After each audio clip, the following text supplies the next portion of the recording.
Сайн байна guys. Бүгдээрэнд нь амралтын өдрийн мэнд хүргэе. За, weekly chart доллар индекс харагдаж байна. За, доллар индекс дээр би энэ support авч байгаа. Тэгээ энэс дэш одоо ийшээ арилжнаа. Тэгээд энэ улаан чиг 100-ыг 327 руу дээр нэгж ярьжсэн. За, тийшээ ингээд дэшээ явсан. Тэгээ өнгөрсөн долларын индекс дээр би доллар дээр бүдэш байгаа гэж хэлжсэн. Weekly chart дээр. За тэгээд дараачийн арилжах цэг бол 101 595 гэд энэ тархтыг харж байгаа. За тэгээд одоо эх 7 хоногт ийшээ бүр 101 800 гэд энэ цэгөдлөө тархтлууга арилжах баг. Тэгээд daily charts дээр болохоор би за энэ дээр нэг юм ингээд доошоо daily ингээд доошоо унах гэдэг юм шиг харагдаж байгаа гэж хэлсэн боловч би энийг зөвхөн доошоо одоо long одоо позицуудын одоо хуримтлал гэж хэлжсэн. Тэгээд дээш ингээд арилцсан. Тэгээд хамгийн ойрын цэг 100-ыг 327 хэд таргет хийжсэн. Тэгээд ийшээ арилцсан баа. Арилцсан юм чинь нэг авчээ. За тэгээд энэ долларын хөдөлгөөн маань дээшээ үргэлжлээд эх 7 хоногт бас явах баг. Тэгээд бүр урт хугацаанд 101 977 гэдэг цэгийг харж байгаа доллар дээр.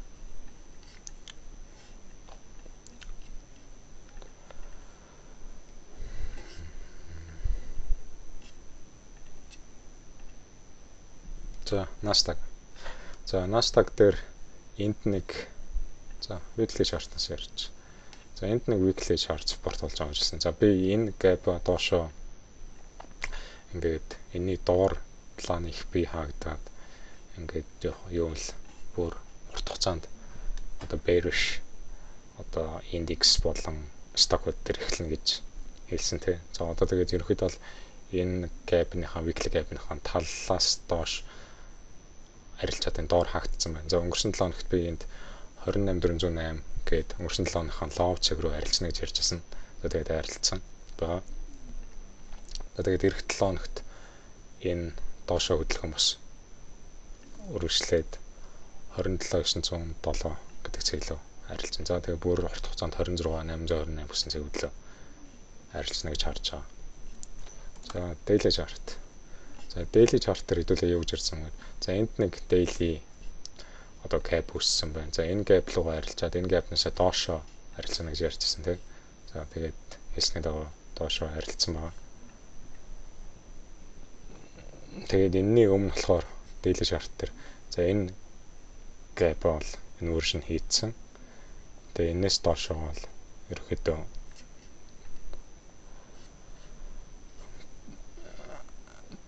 bearish хөдөлгөөнөд орж ирнэ гэж ярьж ирсэн. За, тэгээд тэрний дагуу арилдсан байна. За, тэгээд эх 7 хоногт бол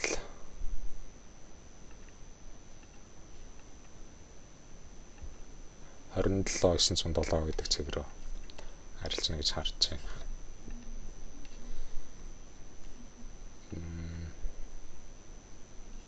За, S&P адилхан. За, S&P дээр weekly chart дээр бас ингэ доош арилцсан тий. Тэгээд одоо эх 7 хоногт бол 7398 тэгээд 7357.25 гэдэг цэглэлээр арилжна гэж харж байгаа. За, тэгээд daily chart дээр болохоор энд нэг daily support болж байгаа gap байгаа гэж ярьсан юм. За, тэгээд би энэ gap-ыг доошоо invert хийхийг ингээ харахыг хүсээ. Тэгээд inversion gap болно гэдэг ингээд би шараар тэмдэглэсэн юм. Тэгээд холбор шараар. За, тэгээд энэ gap-ийн доор хаагдсан байгаа. Тэгээд сүүлийн 5 дахь өдөр энэ gap руу дэшээ retest хийсэн харагдчихээн. Тэгтээ доор хаагдсан.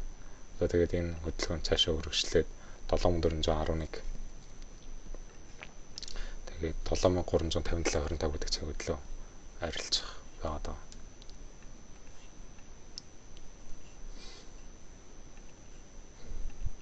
За, тэгээд миний долларын анализ энэ Nasdaq болон одоо энэ stock index-ийн анализ дээр би ер нь бол яг өмнөх бичлэгүүд дээр яриад байсан те. За, ерөнхийдөө бол мөнгөний урсгал хаашаа шилжээд байгаа юм бэ? Тэгээд доллар яаж арилжах вэ? Одоо stock хувьцаанууд яах вэ гэд ярьжсэн дээ. За, тэгэхээр би ерөнхийдөө бол мөнгөний урсгал бол хүмүүс доллар авч байна. Хүмүүс хувьцаануудаа зарж байна. Илүү cash, бэлэн cash болгож байна. гэж ярьжсэн. Тэгээд ерөөдөө бол тэр таамаг маань батлагдаад ингээд явж байгаа.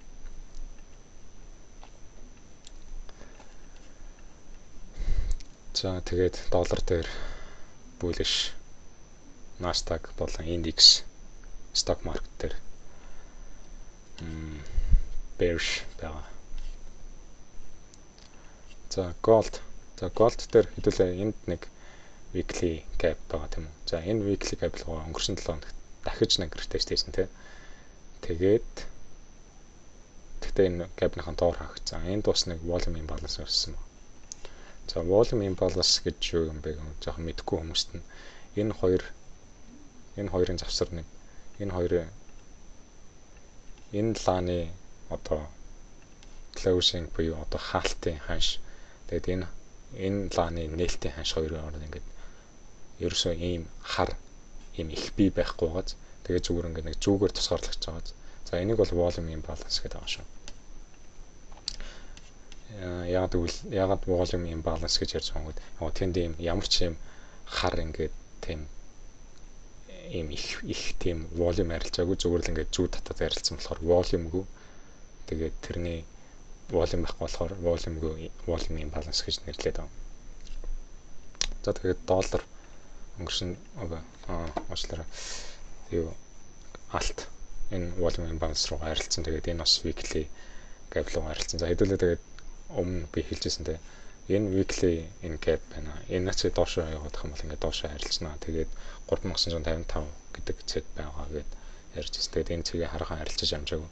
За тэгээд энэнийхэн доор арилцаар л байна. Тэгээд энэнийхэн доор арилцаараа бол би голдыг бол доошоо гэж харжсэн те. Тэгээд яг долларын индекстэйгээ холбож ярихад уусаа доллар дээш явах юм чи бусад барагтад доошоо явах нь тодорхой.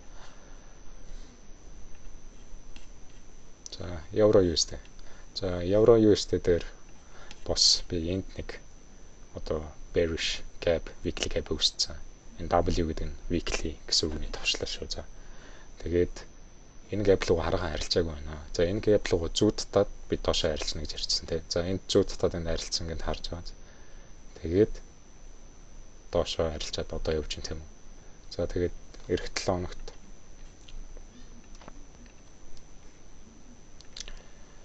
энэ евро USD-ийн доош хөдөлгөөн үргэлжлэн тэгээ 1.13618 тэгээ 1.13246 гэсэн цаг хөдлөө арилцахаар байгаа.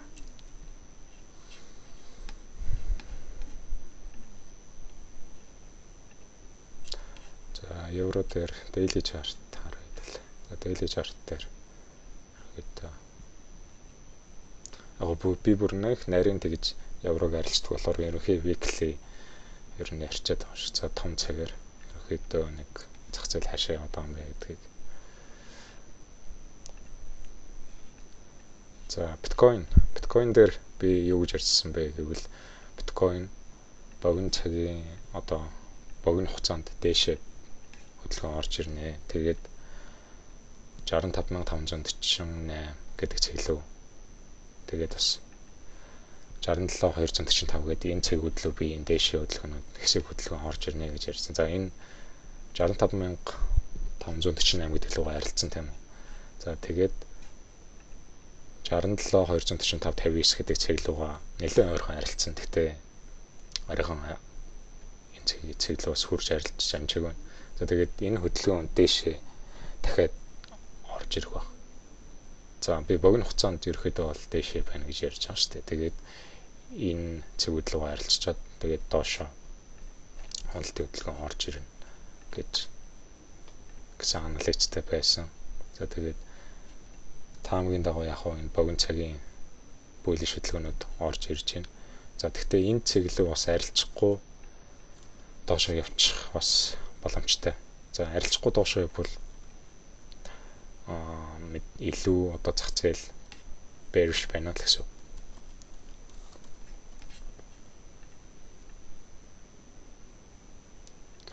За тэгээд daily chart дээр болохоор би энд нэг daily gap байгаа. Тэгээд энэ цэглэлүүд рүү арилжаад аваад тэгээд энэ daily gap руу арилжаад тэгээд ингээд доош гэж ярьж байгаа тийм.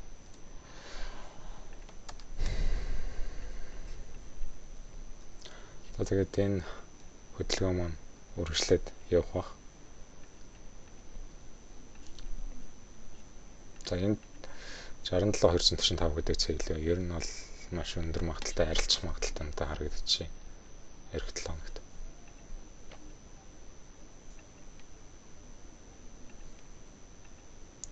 За oil. За би oil дээр хэдүүлээ энд нэг weekly амар эвгүй тийм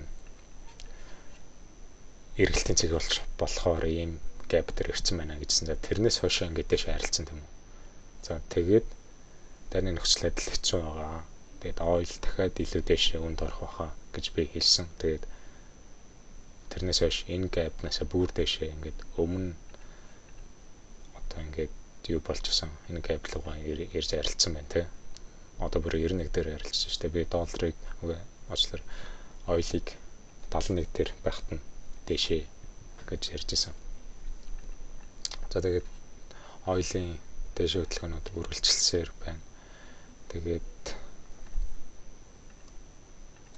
ойрын хугацаанд 97 гэдэг цэг руугаа арилжах магадaltaй. Тэгээд энэ цэг дээр яг нэлээд дахиад зууралцсан хөдөлгөөнүүд орж ирж магадгүй. Эсвэл дахиад шууд дэш хүчтэй хөдөлгөөнүүд орж ирэх магадaltaй. За тэгээд энэ 7 хоногийн шинжилгээнүүд нэг иймэрхүү байна. Яг тэгээд би сүүлийн 5 дахь өдөр ямар арилжаанд орсон бэ гэвэл за би пост хийсэн маа. Гэхдээ 5 дахь өдөр бол за энэ 15 минутын S&P chart харагдаж байна. 5 дахь өдөр би нэг short арилжаа ингээд зооцсон маа. За энд 5 дахь өдөр за энд нэг 15 минутын gap ингээд үүссэн маа. За би эндээс short арилжаанд орё доо гэд энэ лааны энэ хаалтын цэг дээр ингээд лимит арилжаа ингээд доошо тавьсан байсан. За тэгээд тэр лимит одоо юу маань биелээгүй.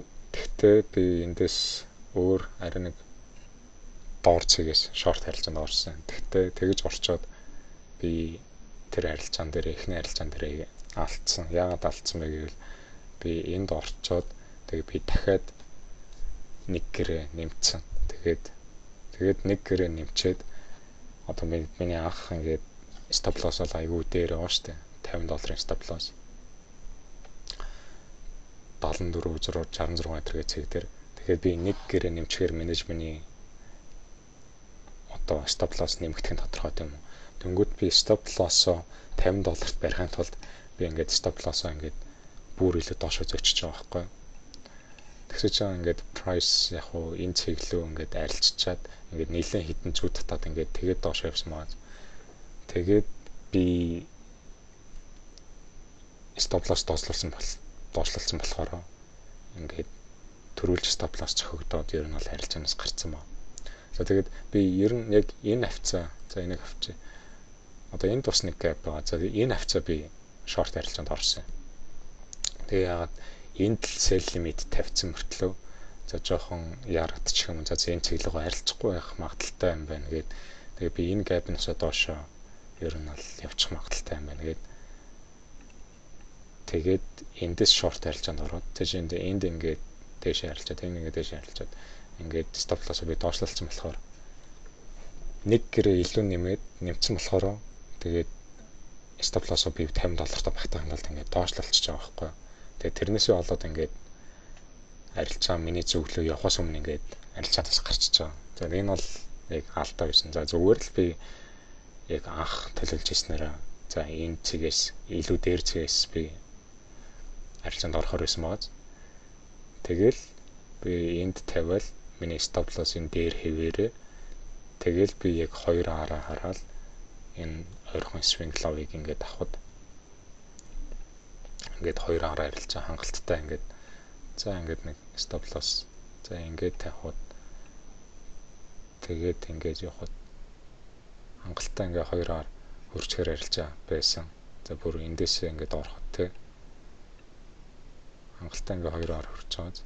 Тэгээд ингээд stop loss дээр ерөөсөө stop loss зохиогдохгүй байхаас тэгээд би шунаад нэг гэрээ нэмчээд тэгээд энэ дээр нэг гэрээ арилжаа ашиг авна. Тэгээд энэ дээр нэг ашиг авна гэж тавьсан байсан. Тэгээ уулан доошоо явсан. Тэгээд ихний ашиг авах чигт хүрсэн. Тэгтээ тэрнээсээ өмнө стаблаас цогтоод гарцсан. За тэгээд миний алдаа юу байсан бэ гэвэл би шуналтаад дахиад нэг гэрээ нэмсэн байсан. Тэгээд хоёр дахь алдаа минь юу гэхээр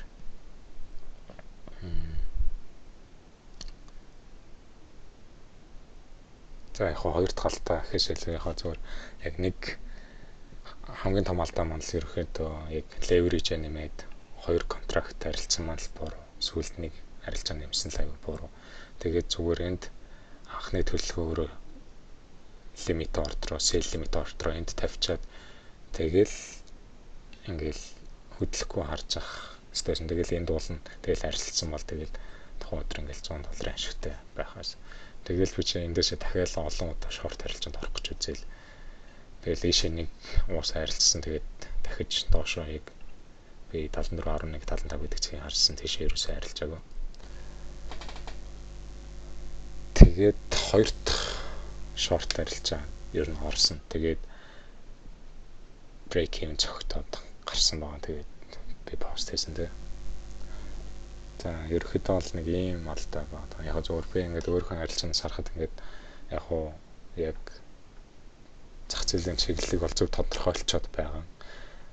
Тэгсэн мөртлөө яг надад юу дотоод байна гэдэг яг арилжааны менежмент яг дөрмөө яг 100% даахгүй л байна. Гэсэн үг одоо би энэ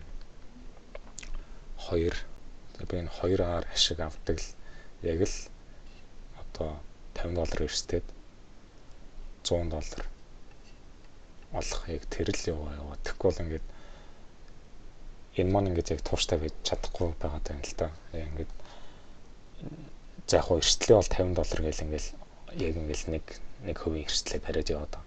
Тэгснэ ингээл яг ашиг авах бол явах дээр би ингээл илүү шуналтал яг хүн болсон. Тэгэл илүү их ашиг хийчихээ илээ гэсэн л тийм бодолтой шүү дээ. Тэгэл шуналтал $100 араа ингээд доош ихтрэхээ сонгоод ч юм уу $150-200 олчих гэдэг ч юм уу. Яг нь зөвдөөд ингээд тийм $100-аас хоёр ингээд араасаа илүү их олж исэн үед байгаа. Гэхдээ яг зүгээр л одоо би энэ 5 дахын сүүлийн ингээд арилжаан дээр ингээд бодож байгаа байхгүй. За яг надад гэхдээ тийм үү яадаг. Гэхдээ ингээд би ихэнх тохиолдолд зүгээр л ингээд $100 ашиг эл аваад яваад хахад илүү тийм алдагдал хүлээхгүй. Одоо илүү би ч ингээд draw down болсон яваад байгаа шүү дээ. Байх тийм боломжтой байгаа байхгүй. Тэгэхээр ингээд зөв илүү шуналтснаас л болоод ингээд яг ашиг тууштай бол хийж чадахгүй. Одоо уусаа яг миний одоо харилцааны менежмент маань яг тийм тууштай биш байгаад байгаа болохоор яг бас үр дүн яг ашиг хэгдэл дээр бас тууштай байж чадахгүй байна. Тэгээд яг энэ 5 дахь өдрийн арилжаанаас би тэгээд утсан. За би ямар ч юм болсон зүгээр л $50 өрштэй. Тэгээд $100 ингээд автоматар ингээд одоо зүгээр л шууд ингээд дандаа л $100 ашиг хийх тийм арилжаанууд аваад явах хэрэгтэй. Яаж н draw down гэдэг юмнаас гартлаа. Тэрний дараа яаж нэг арилжаа илүү нэг сайн явж байгаа арилжаан дээр нэг гэрээ нэмэх ч юм уу тиймэрхүү юмнууд бодохгүй бол ингээд энэ төр би зүгээр л амар $100 ашиг хийчих арилжаан дээр ингээд хасахтай ингээд тэр өдрийг дуусгаж байгаа байхгүй юу. Энэ зүгээр л машингийн одоо арилжааны дүрм өөрөөх нь би зохиосон системээ дагаж чадахгүйгаас болоод ийм юм болж байгаа. Тэгэхээр сол ингээд ханшиг буруу чиглүү одоо явна гэж буруу таамаглал биш. Зүгээр л миний өөрийн одоо яг энэ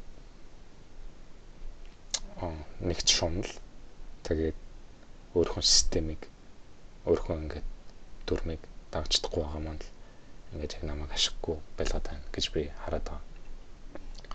Тэгэл би энд зүгээр л яг өөрхөн дүрмээр л за $50 өрсөн $100 авна гэсэн бол тэгэл ингээд би тавтаад ингээд ашигтай арилжаал дуусчих газар. Тэгээд нэг өөрхөн арилжааны юу гэх ингэж дүгнээд байгаа. Тэгээд техникл талдаа бол би уусаа нэг тийм асуудал бол байхгүй гэж харж байна. Тэгээд илүү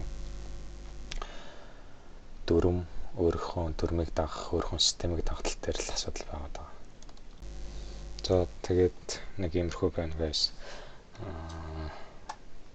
Өдөр болгон л ер нь бол арилжаанаасаа суралцаад яг юу болохгүй яахгүй ингээд суралцаад явж байна.